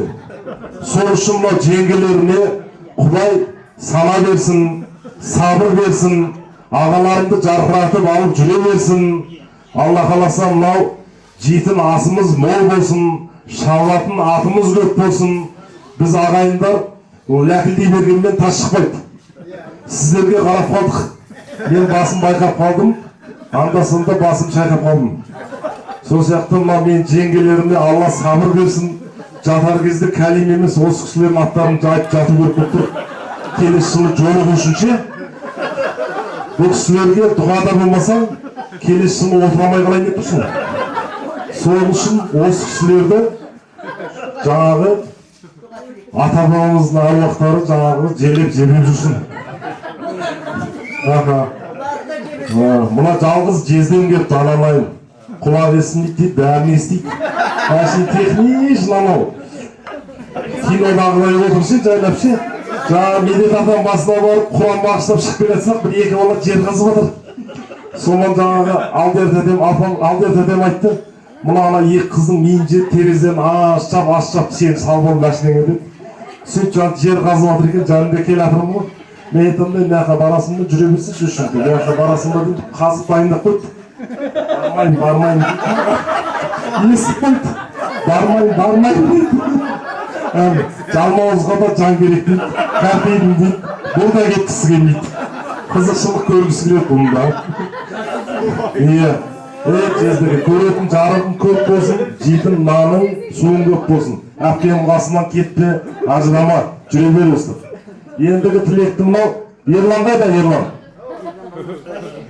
Ерлан әні мынау Рәпбек ағамның қолындағы қамқоршысы, көмекшісі, Рәпбек ағамның оң қолы, көңілінен шығатын жеңгем екеуінің мынау баяғыда қызды айтушы еді, ай десе аузы, күн десе көзі деп. Мен сол әңгіменің осы мен Ерлан ініме айтатын едім. Ай десе аузы, күн десе көзі. Бірақ рет айтам, мен Ерема, братишка деймін, бол тәте дейді. Молодец, рахмет, сыйлағанына рахмет. Жоқ, келіндер, потом, общий береміз. Сол осы ініме бір тілек берейін. Осы інімнің де осы дастарханға, осы жиынға өте қосқан үлесі көп. Ағаштың бәрін аралап, тасып, бәрін істеп, молодец, мыңқ етпейді. Бір ауыз сөз жоқ. Алла разы болсын. Шаңырағыңа қошқардай ұлдармен еліктей қыздар келсін, көрікті қыздар келсін, батыр ұлдар келсін інім. Құда қаласа, мынау аталарың жолын берсін, жақсы бір тілек айт енді. Ассалаумағалейкум барлықтарыңызға, ағалар, әпкелер, бірге шыққандарыңыз құтты болсын, келген қадамдарыңызға гүл бітсін. Аруақ ағамызға рахмет, мақтауымызды келтіріп, бәрін жөн жобасымен. Кедерімізді ұмытып қалдық қой айтқаннан. Енді не дейміз, мынау дастарханымызға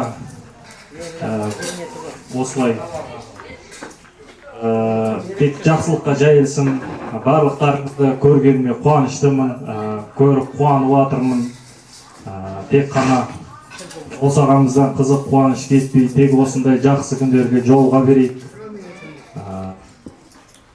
Сол тек жақсылық болсын. Бәрекелді інім, бақытты бол. Енді мынау тілектің кезегін мынау Астанадан келген Қуантай ағамыздың ұлы. Қуантай ағаны бір сөзіңіз қандай еді? Ұйқыларың тәтті болсын, шайларың тәтті болсын деп азаман бір нәрселерді айтады. Мен жаттай алмай қалам сол әңгімелерді. Тез айтады да. Ұйқыларың тәтті болсын, өмірлерің сәтті болсын деп нәрселерді айтады. Сонда Қуантай ағамның Мерей деген ұлы бар екен. Өте керемет. Ғалымжан ұзынба, мен ұзынба десем, Ерлан ұзынба десем, мен әшейін ермек болып қалдым ғой. Жаңа Фархат інім айтып жатыр. Мереймен әңгімелесің, мойның ауып кететін жақсы еді. Бір отырғызып па, бір жатқызып па сөйлеспесең, Фархат қасында тұрса мойны ауырады маған ше. Бүйтіп оңай емес қой. Сен Фархатпен сөйлескенде інім отырып, бекерге хирургтан айырылып қаласың. Бұла енді тілектің кезегін ініме берейік. Інім, Құда қаласа біздей бол, біз аталарыңдай болайық. Тойда кеп тұр, жатырқан ба, жатсын ба, столдың басында жағаласып жүре берсең, бауыр басып кетесің. Айдалада жүрсең, көшемен біреумен лесіп кетесің. Ассалаумағалейкум барлықтарыңызға. Қуантайдың баласы Мерей боламын, есімім Мерей. Ассалаумағалейкум. Бүгін міне үш атаның басын қосып, әруақтарына Құран оқытып жатыр. Қабыл болсын, дәл осылай бас қосып, жақсы жиындарда бас қосайық дейді. Айтады ғой, біріңді қазақ, біріңді дос, көрмесең істің бәрі бос дейді ғой. Бас қосып, ешқашан бастарымыз ажырамай, тек жақсылықтар тойда кездесе берейік. Бүгінгі ішкен жегендеріміз әруақтарға тие берсін. Барлықтарыңызға рахмет. Бәрекелді Мерей інім, өте үлкен керемет. Әсем жеше, неғып бір адасып кеткен кекіліктер ұқсап төртеуің бөлініп алды, неғып отпайсыңдар ма?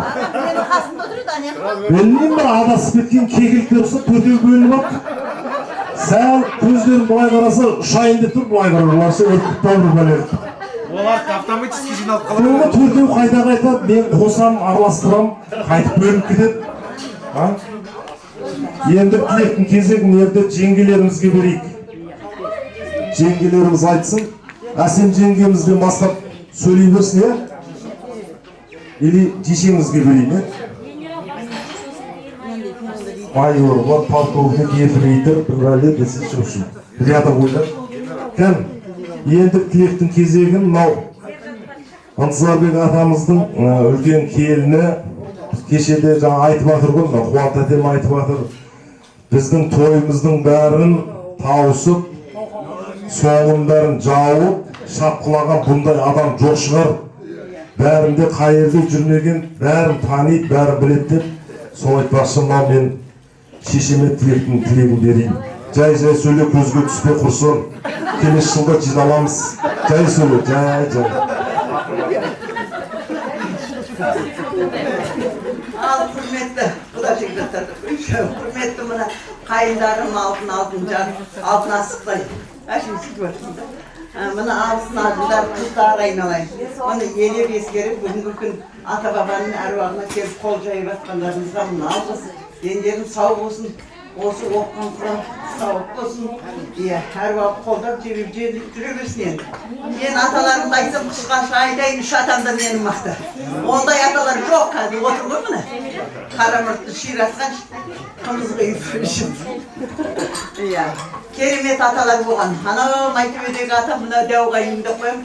Сол үйдегі атам өте керемет жақсы адам. Аталармен осы керемет дос болған. Одан кейін жаңағы бір қайнаға деп болсын.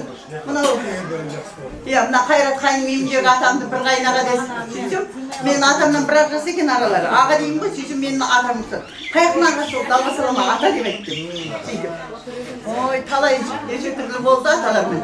100 грамм ішіп салып қараған кездерде болды. Талай мықты едім.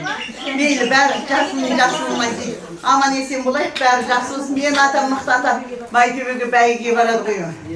Сүлігейін. Бәйгеге барады. Содан жаңа атты баптайды. Садымның қалымжан кішкентай 4-ші ба 5-ші оқиды. Сөйтсе жаңа қуаты ол атқа да қарамайды ғой. Содан бір яшик арақпен бір қойды сояды қуады. Содан атам ішіп жатады есік алды. Содан кейін кішкене далаға шығайын дейді. Көшенің басында мәгердің алдында тұрмын. Сөйтсем қуат ұрсады. Не бар көшеде? Үйде ішіп жатыр дейді. Атам түрмеде жатыр дейсің ғой, мен шығам көшеге көрейін не жүріпті деп қояды. Сөйтіп жаңағы көшеге бір шығып келе жатады. Соған түнде сағат 3-те 4-те балалар 2 баланы тұрғызып алып жаңа бәйге шабатын күн ғой енді.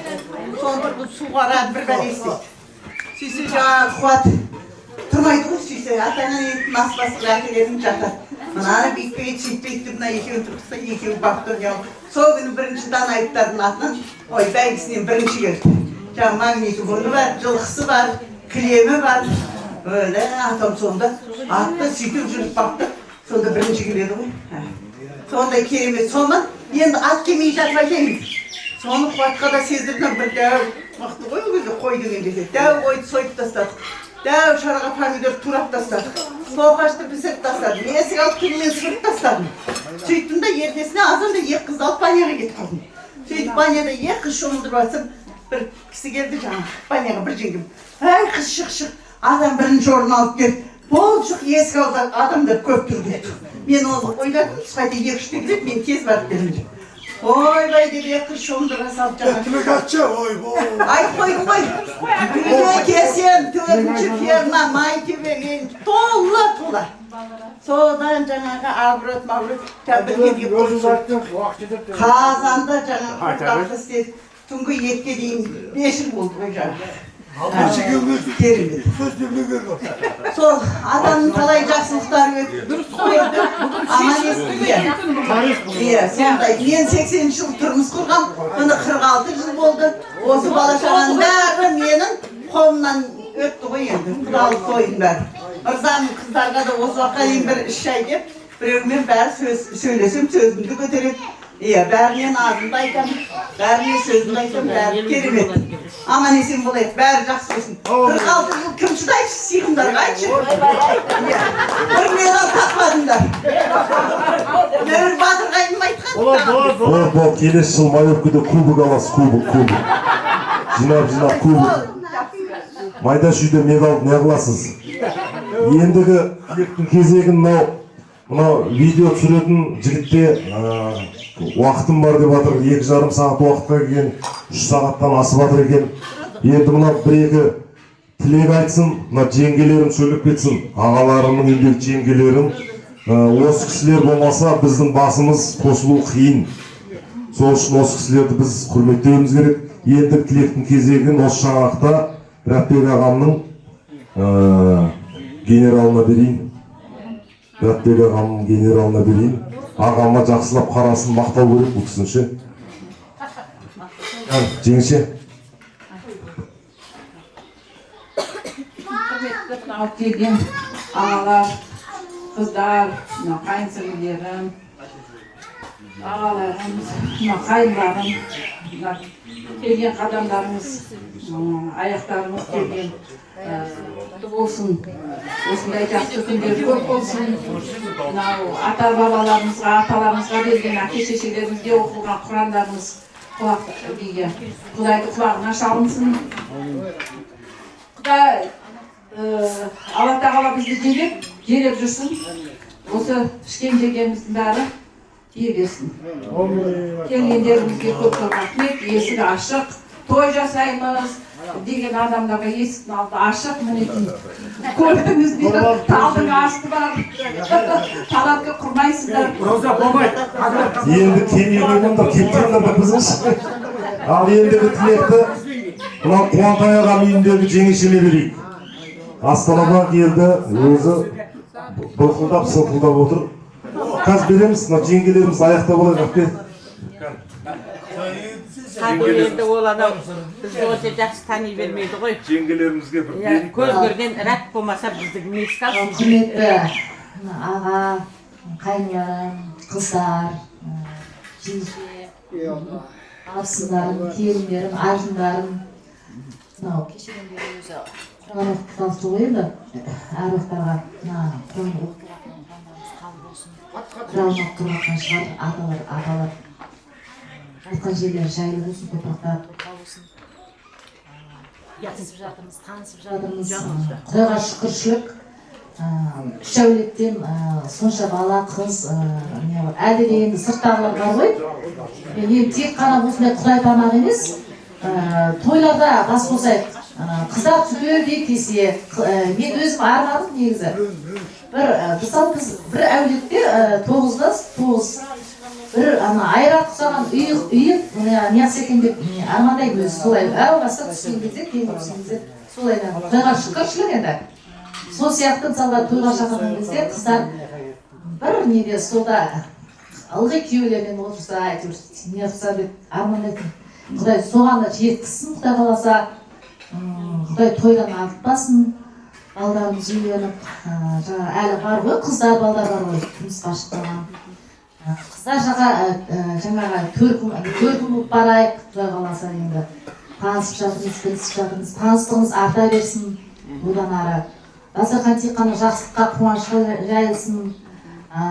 Жаңағы кім Садуға айным айтып отыр ғой, абысын тату болса ас көт, ағайын тату болса ат көт деп, жаңағы татулығымыз арта берсін ары қарай. Жас келіндерге үлгі бола берсін. Рахмет, бәрі жүгіріп әйтеуір сыйлап не қылатыр. Рахмет, кейінгі ұрпақтарға үлгі ғой бұның бәрі. Ағаға, қайындарыма рахмет осындай нені үлгі көрсетіп отырған.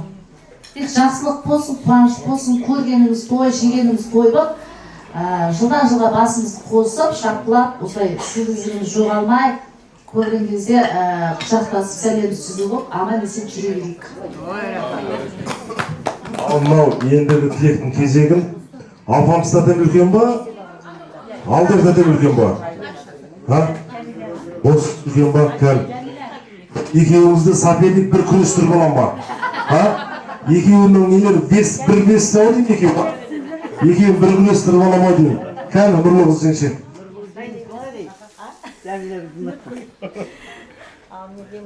Ағалар, шешелер, келіндер, әкелер, жезделер, бәріміз қадамдарымызға гүл бітсін. Мынау оқып тұрған бүгін ниетіміз қабыл болсын. Аталарымызға, апаларымызға сіздерге денсаулық тілеймін, отбасыларыңызға амандық тілеймін. Тек қана жақсылық болсын, той болсын. Дастархан тек қана жақсылыққа, тойға жайылсын. Жақсы күндеріміз көп болсын.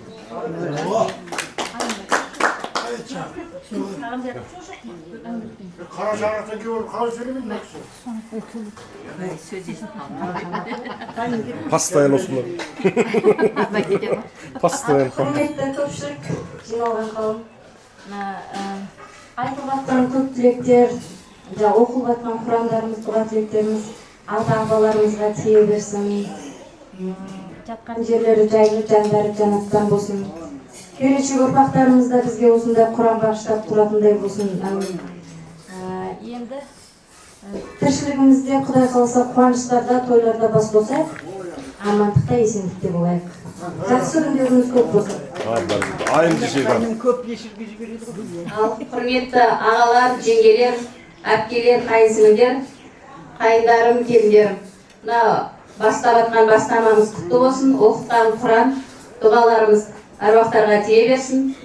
Болашақта осындай жиындар көп болсын, ауызбіршілігіміз арта берсін, ұрпағымыз мейірімді болсын, үлгілі болсын.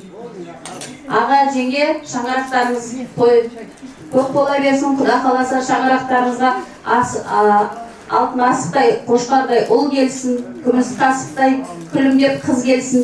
Шаңырақтарымызда бесік той болсын, қуаныш көп болсын. Рахмет сіздерге. Жеңшесіз. айтайын деп отқан сөздің бәрін айтып қойды. Ал қайнағаларым, қайынәпкелерім, қайынсіңлілерім, қайныларым, бала-шағалар, барлықтарыңызға мың алғыс.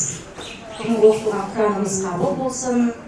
Мынау енді кем-кетігі болса енді бірінші рет қой мына үш әулеттің бірігіп кетіп жатқан кем-кетігі болса енді сөге білмейік бір-бірімізді. Бұл енді бір жағынан бізге бір не болды да, сабақ болды. Екіншіде уже біз жаңағыдай тәжірибе алып қалдық. Енді бұдан да жақсылыққа жиналып, тек тойда бас қосайық. Алды тағы көктемде бас қосамыз дейді ғой. Орта толып сол басымыз қосыла берсін. Келін келе берсін, үбірлі-жүгірлі бола берейік. Бастарымыз аман болсын, дендеріміз сау болсын. Мына жерден мен жаңағы Баян әпкемнің ырмалды келін отыр.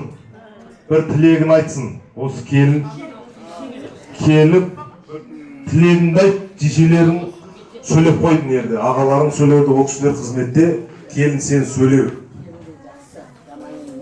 Алмастар ма деп тағы бір амандасып қойын бәріңізге. Бүгінгі жайылып жатқан дастархан әруақтарға әйтеуір бағыштап жатқан Құрандарын тие берсін. Әруақ риза болмай тірі байымайды дейді. Үлкен кісілерге рахмет, бізге осындай жол көрсетіп, іс салып жатқандарыңызға.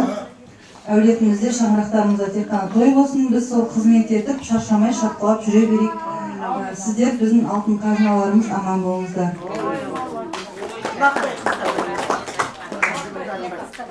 Ал енді мынау қостың жақсы әңгіме болды, жақсы отырыс болып жатыр, болады да асықпаңыздар.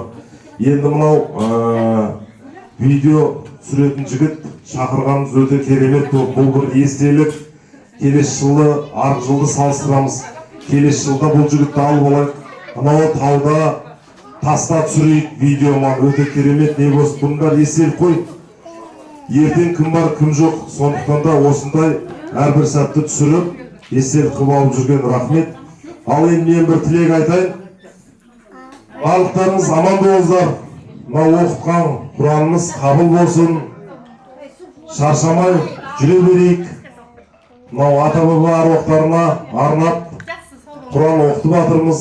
Кеше жаңа ауылға бардық, Шаңлақбасқа бардық. Атамыз бен апамыздың басына бардық. Бүгін мынау Тұрсынкүл апамның Медет атам басына бардық. Одан мынау Бәте атам басына бардық. Баян әпкемнің басына бардық. Мынау Кенже ағамның үйіндегі қызының басына бардық. Бәрінің аруақтары разы болсын. Құда қаласа сен де мендей болғансың, мен де сендей болармын дейді. Сол сияқты о кісілерде осындай неше бір дүбірлі тойда, неше бір дүбірлі тойларда ән салған, ән шырқаған. Мынау жаңа айтып жатырмыз ғой, ағайын тату болса ас көп, ат көп, абысын тату болса ас көп деп. Сол үшін ешқашанда бір-бірімізді ренжітетін, көңілімізге қаяу түсіретін әңгіме айтпайық. Сөз тас жарат, тас жармаса бас жарат дейді. Сөз деген жаман ол. Қалай айтып қойғанын білмейсің, әрбір сөйлеген сөзімізді мейіріммен бір-бірімізді жақын тартатындай әңгіме айтайық. Не болса соны айта бермейік. Сол үшін бауырмал, мейірімді болайық. Құда қаласа келесі жылы бар.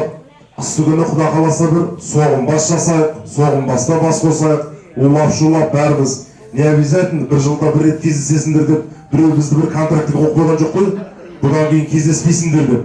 Сол сияқты қысты күні Құда қаласа бір соғымбас жасап, сода кездесіп, бірін-бірімізді бір әр әулет жинап бір соғымбас ұйымдастырып, сондай бір традиция болсын. Бірге емес та соғымбаста. 3 айда 3 ағайынды соғымбас ұйымдастырайық, бір-бірімізді көріп. Сол сияқты ауызбіршілігіміз жоғалмай, ағалар сіздер аман болыңыздар. Барлықтарыңызға рахмет, Алла разы болсын, басым дейім. Енді ешқандай өкпе реніш болмасын. Маған мынандай сөз берді. Сөз деген тамадада айтады ғой.